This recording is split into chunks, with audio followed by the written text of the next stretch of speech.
Before we dive into building this sci-fi armor step by step and breaking down the entire HardSurface pipeline, let me say this. Over the past few years, I've worked on multiple games and animation projects, creating advanced characters, especially in the field of HardSurface design. I've gained tons of experience, and I'm confident that the methods I share here will help you too, even if it's just one small tip from this video. And that's why before sculpting anything, you need to understand the pipeline. I've broken the process into 3 main steps: blocking, clean mesh, and high poly. And to make it even easier for you, I've simplified the block stage into 3 smaller steps. And with this pipeline, you will be able to create anything in HardSurface. And for proof of my words, let's jump into the first stage. The first thing you should do, which really helps a lot, is analyzing the concept. That means identifying the main lines of each piece. One of the easiest and most useful steps is to figure out the primary forms of the parts directly from the concept. This way it becomes much easier to arrange the shapes together and cut the edges, because you've already defined the main forms and it won't feel confusing anymore. So always make sure to analyze the concept before starting your character sculpt. Identify the silhouettes, the forms, the parts, and the small lines. This will definitely make your work much easier.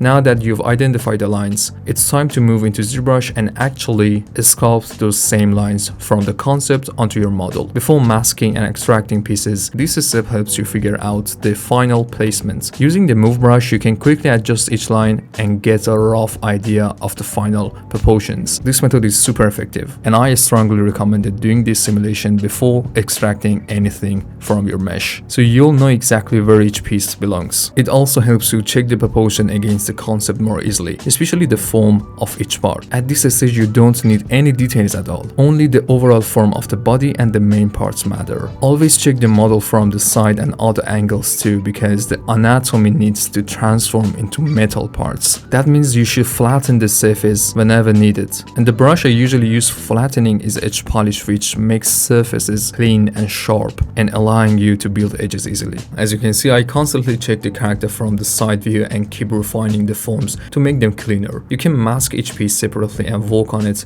to make it flat while still following the body's curvature. Another method that helps a lot for blocking and understanding proportions better is using poly paints to mark different areas and materials. For example, I usually paint fabric areas black and metal parts another color. It might sound simple, but this color separation really helps me identify the lines clearly and then adjust them with the move brush. Don't be afraid to move panels around, because at this stage the pieces aren't clean or finalized yet, so nothing bad will happen to your mesh. The only thing that matters here is the main forms and proportions. If you don't want to spend tons of time sculpting and texturing characters, I highly recommend checking out Character Creator. The brand new version 5 has just been released, packed with powerful features and improved quality. And one of the coolest things is that you can transfer a clean mesh directly onto your sculpted mesh in Zbrush, whether it's a human or creature, and it handles the process with amazing precision. And if you're interested in getting it, you can use my discount code, link in the description, and the offer is only valid until October 16, so don't miss out.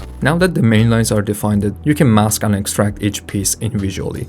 Working on each part separately allows you to focus better and refine the forms, something you can't really do with a single continuous mesh. You can use lasso mask or freehand to roughly outline the edges and surfaces of each part. Precision isn't required at this stage because we'll refine the forms later. Extract with very thin thickness so the pieces stay close to the body mesh. You don't want them floating far away. After extracting, I recommend keeping only the front polygroup and deleting the backside, since you'll eventually create clean topology and won't need the backside. I repeat this process for all other parts, one by one. You know, HardSurface work takes time and patience, but it's not complicated if you follow the steps properly. This is the method I use for most of my characters, and it definitely works. One of the advantages is that by building each object separately, your focus is fully on one small area at a time, and that way you can build each piece at its best quality and avoid the struggles of working with one large continuous mesh. Before creating clean topology, you need to clean your mesh, which means refining the forms. Use edge polish or trim dynamic to completely smooth out any surface details and cut sharp edges so it's almost like working with a clean sheet of paper. No extra forms should remain on the surface. This step is extremely important because it directly directly affects the final result and ensures you have perfectly clean surface. After cleaning, you can use trim curve to cut edges precisely, following the lines you established earlier in your reference. This will make sure that after remeshing, your model comes out clean without needing much manual adjustments. I usually work on just one side of the model, and once it's clean, I mirror it. That makes the process easier compared to working on both sides at once. Whenever you use trim curve, remember to delete the back poly groups that gets created after cutting, and this method saves you a lot of effort. Many people struggle trying to,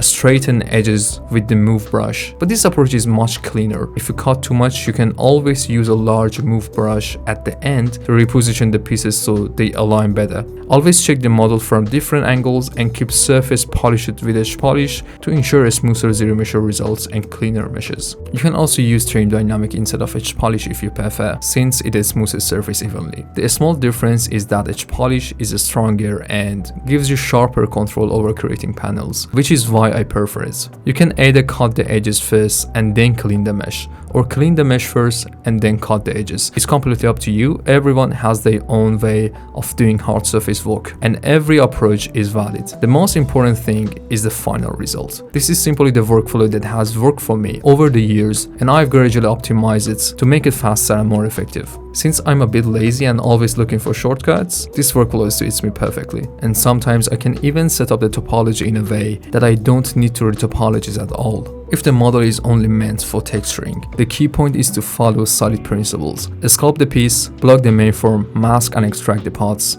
clean the mesh, and then finally add detail. Most people struggle with the blocking and creating clean topology. But remember, adding details is actually the easiest part.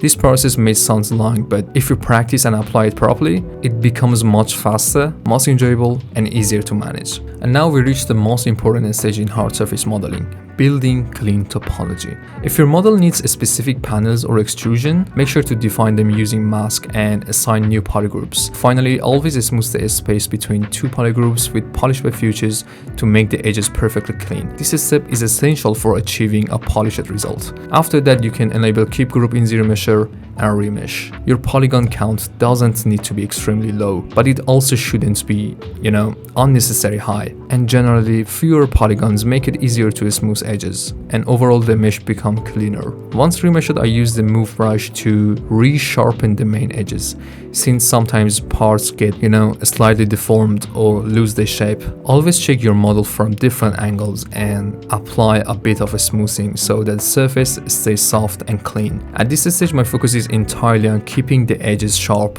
and I use polish by futures to soften the rest. After confirming that the shape matches the concept, you can mask the edges with lasso. The trick here is you only need to mask a single vertex, not the entire edge. I do this so that when I polish the mesh, the sharp edge won't get softened or destroyed. This way all edges remain crisp and sharp. Once polished, you will see the surface are flawless and clean. Next, you can use panel loops to give thickness to mesh. Disable the polish option. You will notice that wherever there was a separate polygroup, the mesh gets cut in the middle and splits into two pieces. Exactly what we want. For better appearance, I usually extrude the middle loops inward. Before subdividing, I apply crease PG to keep loops sharp to subdivide won't soften them like, clay or something like that. Now the mesh is clean, smooth, and ready for detailing. That's really all you need. Start with a simple blockout, mask and extract the parts, building clean topology, and add thickness. Once subdividing, you will have a perfectly smooth mesh ready for detail work. If you've reached this point, you've already completed 80% of the process. Adding details is much easier compared to all of this. In fact, many people struggle with building a strong, clean mesh, while details are not the difficult part. And also, one important tool to use is crease PG, which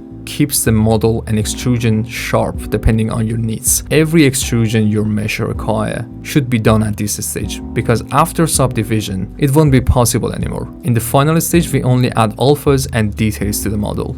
I repeat this exact process for all other objects. First clean the edges, remesh, mask the edges, and then use polish by futures to refine the overall lines. And honestly, I'd love to hear your feedback on this teaching style. Does it help you when everything is explained in a pipeline workflow so you can understand it more clearly? Your feedback can show me how to improve the quality of my tutorials and explain things with even more detail so that you can learn faster and easier. Also, your support helps more people who are eager to learn find these videos, join our community, and grow together with us. And we have a Telegram channel where we talk daily about growth, mindset, the market, applying, and lots of other topics. If you're interested, the link is in the description. As you can see, there is usually a lot of space between the extract pieces. What I usually do after building Clean Topology for everything, I grab a large move brush and drag them closer together, keeping them aligned. You can leave this for the end, but I don't recommend it because once you've added alphas and details, the mesh will stretch and your details may get ruined. It's much better to arrange the pieces in this stage, keeping the edges aligned evenly. Naturally, the more time you spend on this, the better the result. I'm just repeating the same process multiple times. First, smooth the surface with edge polish because I don't want bumps remaining after retopology. If I were making medieval armor, it wouldn't need to be this perfect, since historical, those were hard crafted and not always smooth. But with this sci-fi style,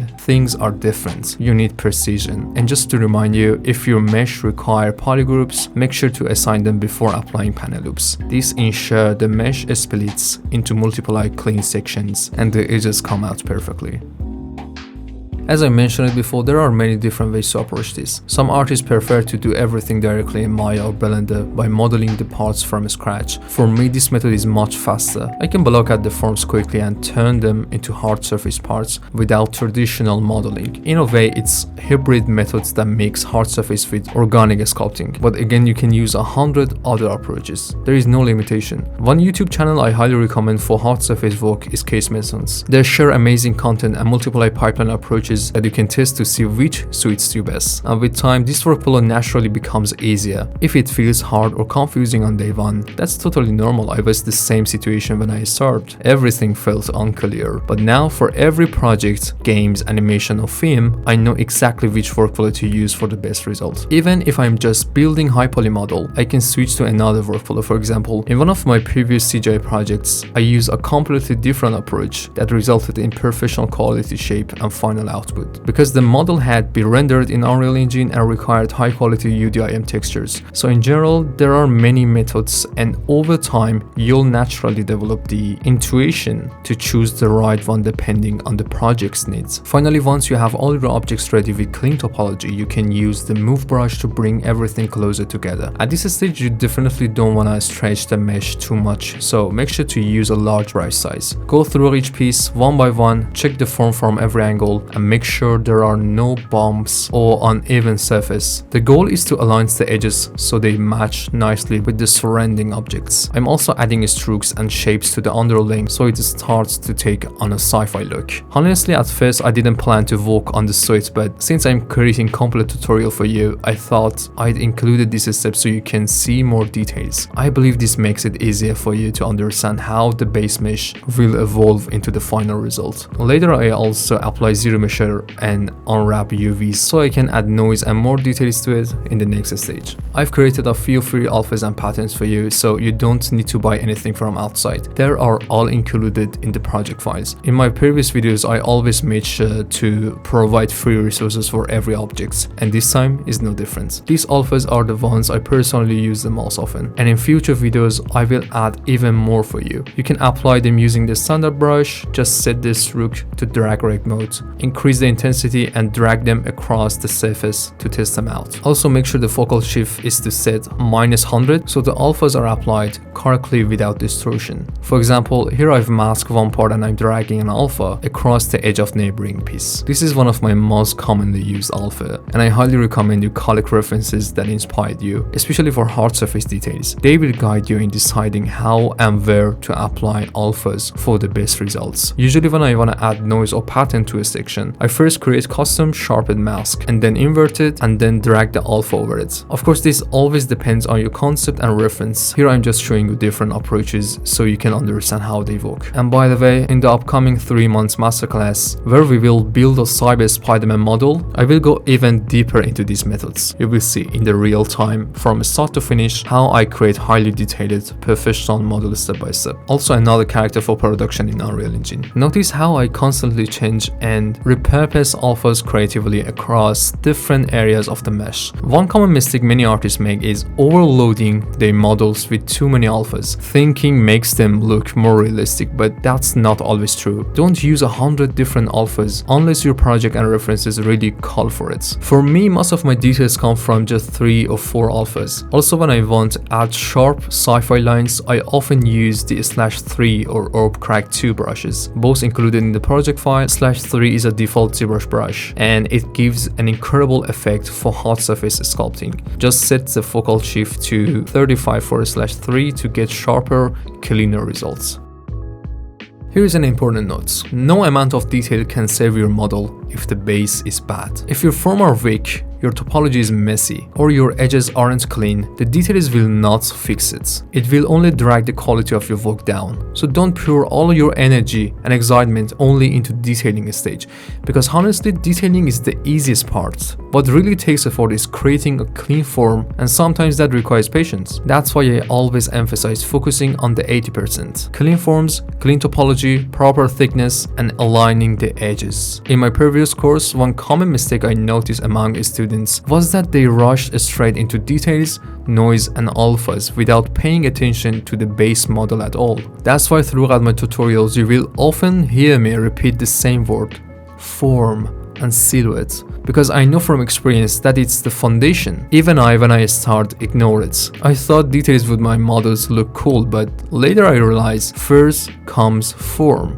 then comes detail, alright? Finally, let's finish with the suit. Since we built Clean Topology earlier, I can quickly unwrap UVs and apply one of the included noise patterns from the project files. Make sure you enable the UV option and scale the patterns properly so it fits the model with the correct size and detail. I also changed the color to black, which makes the suit look more appealing. Don't forget to subdivide the mesh so the noise quality remains high, and if there are areas where you don't want a noise, simply mask them out before applying it. For a stronger control, I recommend applying the noise on a new layer so you can easily adjust the intensity later. And here is one of my favorite parts, using the /3 brush to curve sci-fi lines into the suit. Personally, I love this stage because these lines and curves bring the design to life, breaking away from flat, plain look. It actually reminds me of the Black Panther suit for Marvel. It's a great technique to give your design more uniqueness. Creativity and references, you can really push this further. So as you can see, we took a simple 2D concept and transformed it into something much more dynamic, using only 3 alphas and simple methods. My hope is that this tutorial can always serve as a guide for you whenever you're sculpting HardSurface elements. And of course, if you still have any questions, don't hesitate to ask me in the comments. I will try my best to answer as soon as possible, and next week we'll dive into a new challenge. Until then, take what you've learned, practice it, and create something you can truly be proud of.